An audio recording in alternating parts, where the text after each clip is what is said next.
Hi, I'm Damon Fairless.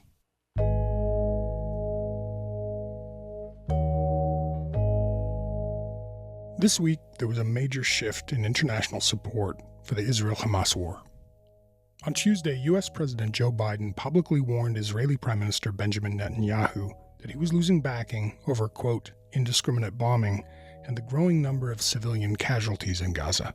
I think that we have made it clear to the Israelis, and they're aware, that the safety of innocent Palestinians is still of great concern.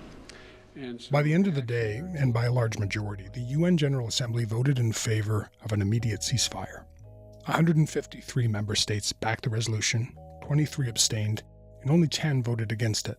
That included the US and Israel, whose foreign minister said a ceasefire at this point would be a mistake, and that Israel would continue the war against Hamas with or without global support.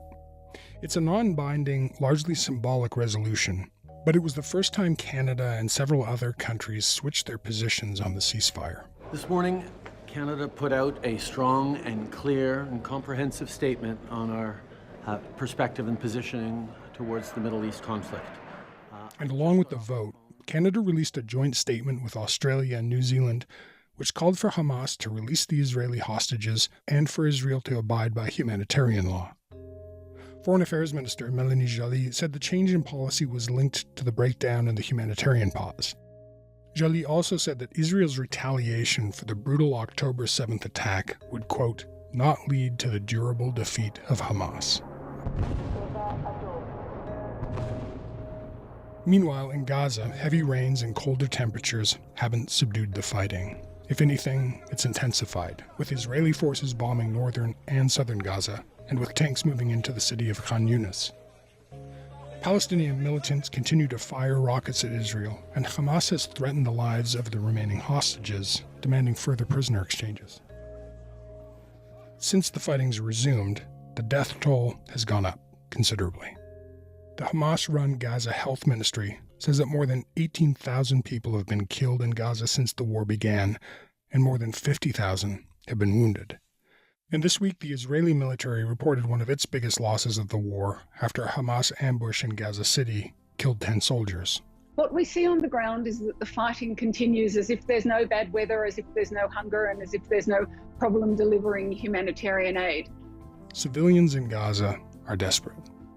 There are new urgent warnings from the UN and NGOs about the escalating state of the humanitarian crisis. The healthcare system is or has collapsed. We've got a textbook formula for epidemics and a public health disaster. This is in part, of course, because the shelters have long ago exceeded their full capacity. Today we'll be talking about the situation on the ground. With me is Bushra Khalidi. She's a policy lead with Oxfam, and she's based in Ramallah.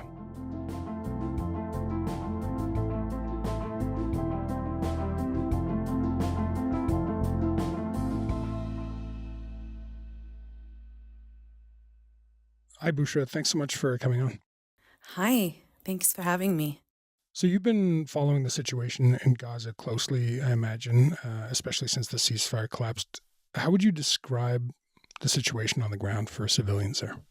To paint a picture, in the space of 68 days, and this is from a personal account of my sister-in-law who was there, she used to be a teacher.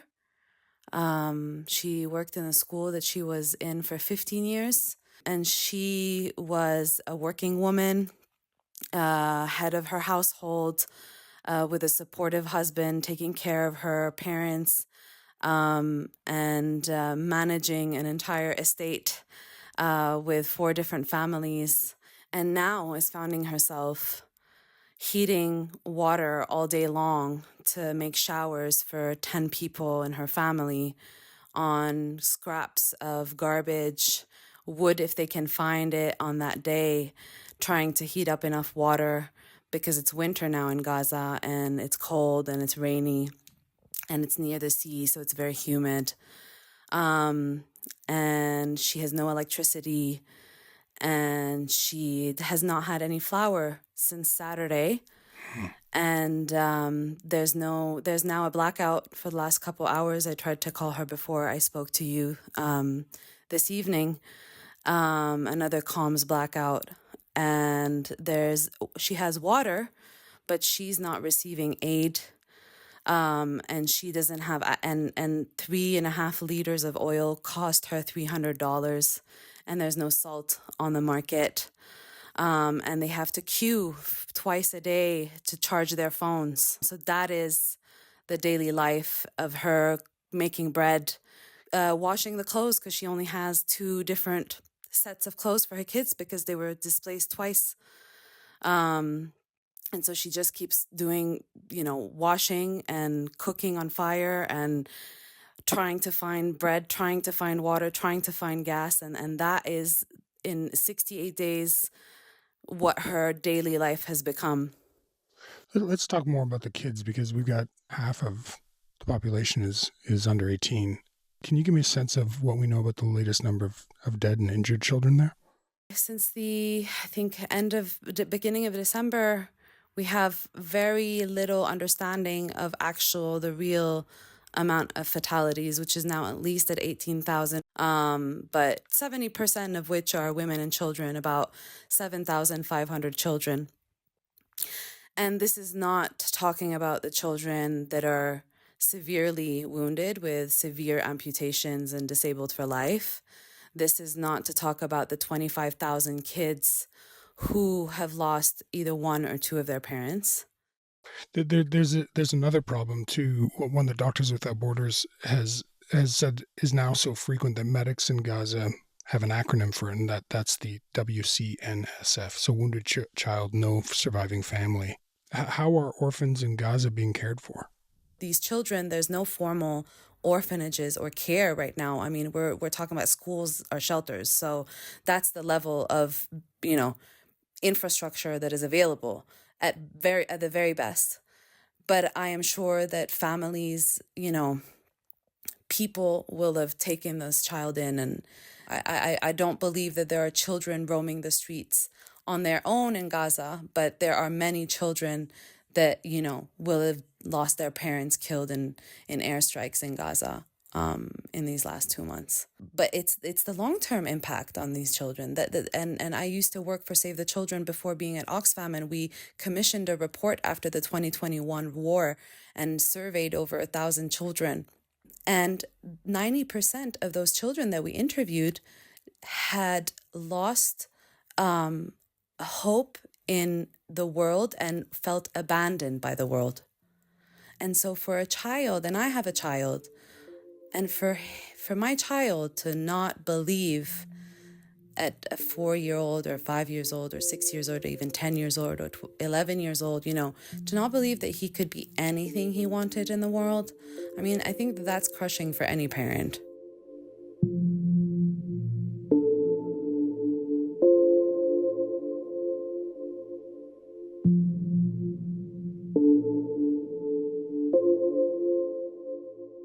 Busha, you talked about your family, not having flour for the past few days, paying $300 for a few liters of oil.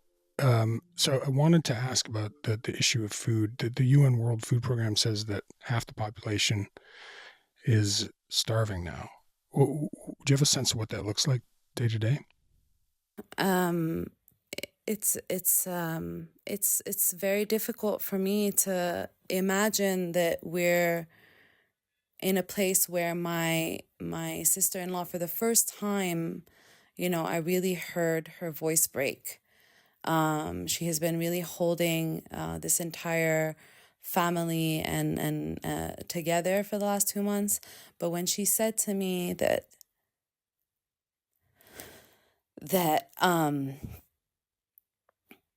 she is not eating because her father, who was elderly and sick, and her kids need to eat. I mean, and I can't do anything, I'm sorry.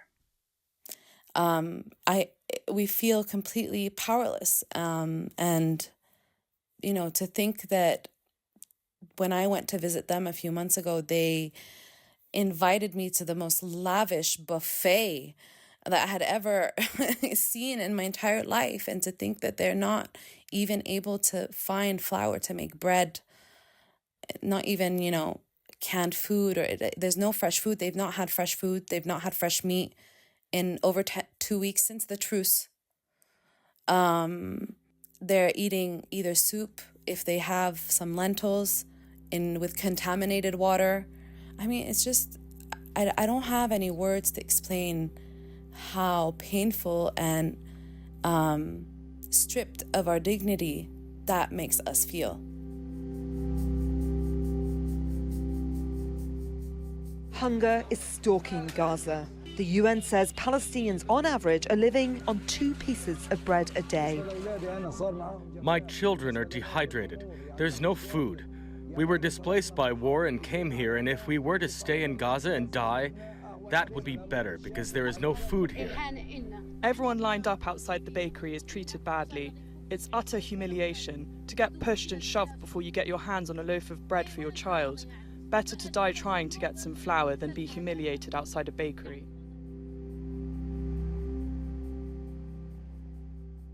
Let's talk about the current flow of aid into Gaza. You're talking about people not getting enough food and no access to clean water. What are the major challenges now for aid organizations to get food and supplies into Gaza since the ceasefire broke down? I mean, the short answer to this question is the Israeli siege on Gaza is the major challenge for full access of aid into Gaza. We have extremely limited, restricted access into Gaza and entering any aid or humanitarian workers or medical teams or, materials that we need to repair specific infrastructure, water or wastewater infrastructure. Of course, Gaza was already a situation on the brink, and now it's a completely apocalyptic humanitarian situation. But there's also entrepreneurs, and there's, supermarkets, and there's malls, and there's imports of goods and exports of goods, and that's gone. So there's no more economy in Gaza. There's no more working economy. Those are the challenges. The challenges is that we are only able to get a very limited number of trucks in. Those trucks need to go through Israeli verification. And Rafah is not designed. Is designed actually as originally a pedestrian crossing. It's not designed to sustain a humanitarian response of this scale. We're talking about 2.2 million people. We're not talking about a few 100,000. We're talking about an entire city that is completely dependent on aid, is destitute, is homeless. And it's not just water and flour and lentils. It's materials. Like I mentioned, we work in wash infrastructure at Oxfam. We actually just found out that one of the desalination plants that we supported in financing in Gaza was hit by an Israeli airstrike. And so how do we repair that? Because many of the materials are also restricted in their entry. So these are the challenges. When we talk about infrastructure too, I mean, one of the major things is shelter, right? The bombing has been severe. The UN says nearly 2 million people have been displaced since the beginning of the war. So that's about 85% of Gaza's population. So you've told me about your family. I'm just wondering more broadly what the access to shelter is like there. How are people living? So we're, like you say, we're talking about, the mass destruction and systematic destruction, really, of essential civilian infrastructure, including hospitals, including mosques, including churches, including schools, including universities, bakeries, warehouses.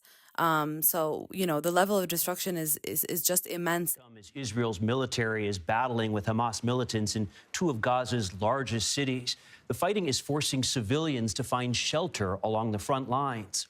The IDF has accused Hamas of preventing civilians from receiving the humanitarian aid. So shelter there's no shelter. I mean, we're talking about 600 people per toilet. Wow. Women giving birth in shelters with no health care, with no privacy, no dignity, really. The situation in shelters is harrowing, but people have nowhere else to go, to the point that now even shelters are overflowing. If you leave your shelter, you lose your space. So you can't even leave the shelter because you might risk losing your space. And now we're seeing people building makeshift tents in the middle of the streets because that's where there's kind of space to put a makeshift tent. And it's not even, it's with plastic and internet cables, like that is what our colleagues are describing to us. And it's raining. And in Gaza, it's a city, yes, but it doesn't have strong kind of ground infrastructure to sustain floods. Floods are known in Gaza to happen. Now with the sewage, with people in the street, with the rubble, it's just, I can't even imagine it.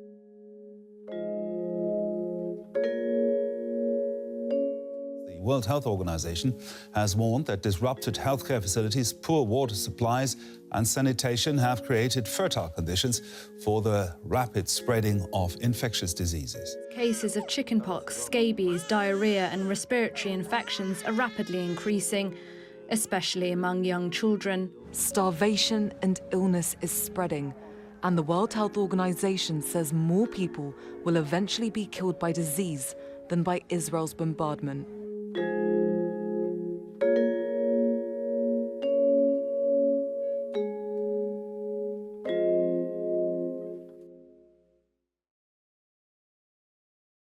So because of those conditions, the density, the lack of sanitation, no access to clean water, people living in the streets or in really, really densely overpopulated areas, there's a serious risk of disease. So I guess I'm curious what scenarios the medical community and I guess people in general are worried about.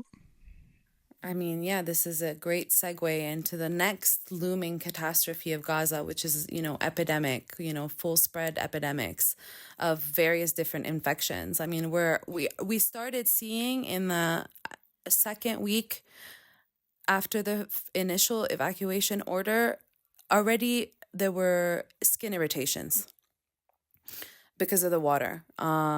So skin irritations and viral kind of gastroinfections. And then we started seeing diarrhea in infants.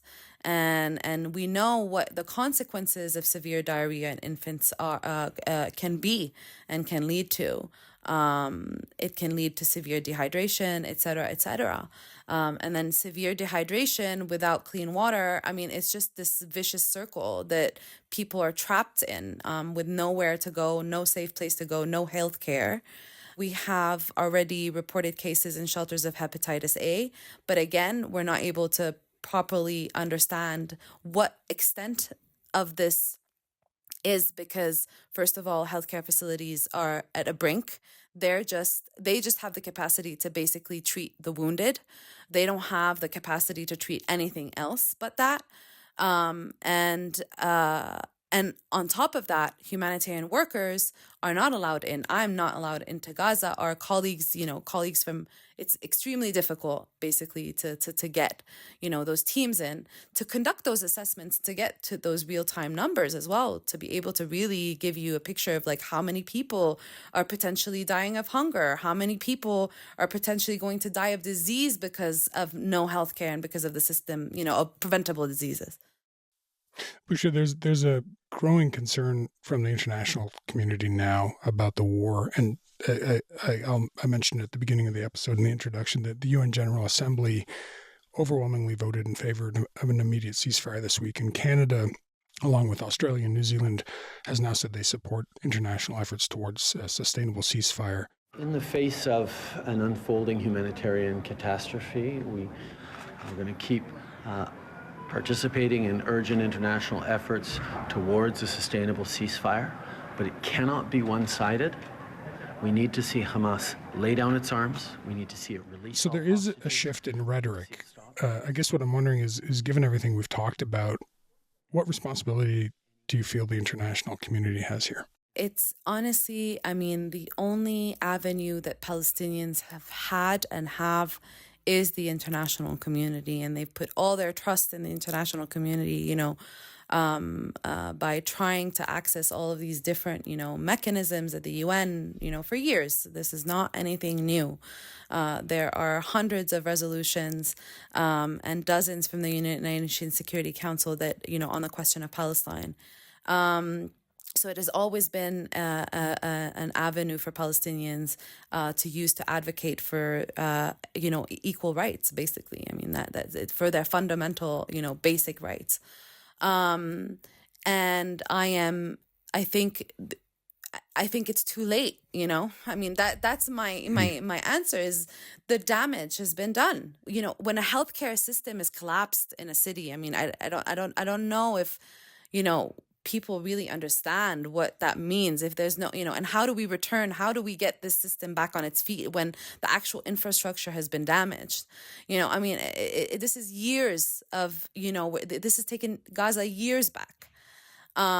So it's very welcomed. And I think that the work that we have been doing or international organization has been critical, I think, in shifting the narrative and pushing against, talking about this protracted crisis. This is a protracted crisis. This is a crisis that has root causes that have not been dealt with for years. So it's welcomed, but there's way more that we need to be doing, because today there's still bombings in Khan Yunis and the ceasefire has still not happened. So it's a bittersweet kind of response, I guess. Bushra, thanks so much for speaking with me. I really appreciate it. Thank you for having me on your podcast.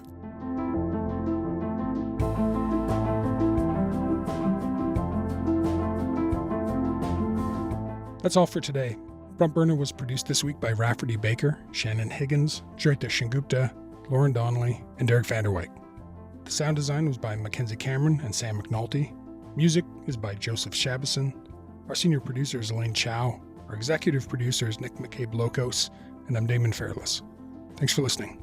Front Burner will be back on Monday.